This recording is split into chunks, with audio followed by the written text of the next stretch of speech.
আমাদের জেলা মালদা, কিন্তু এই মালদার নাম আগে মালদা ছিল না, কি ছিল? মালদহ ছিল। কিভাবে তাহলে মালদহ থেকে মালদার সৃষ্টি হলো সেটা এখন দেখব।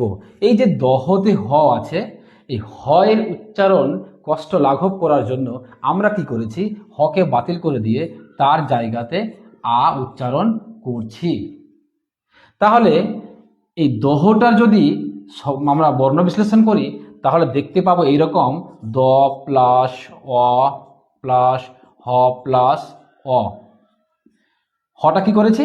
বাতিল করেছি, আর তার জায়গাতে আমরা আ উচ্চারণ করছি। এই যে হ বাতিল করার পরে যে দুটো অ থাকলো সেটা কিন্তু দুটো অতে আয় পরিণত হয়ে গেছে, তাই এখানে মালদার সৃষ্টি হয়েছে।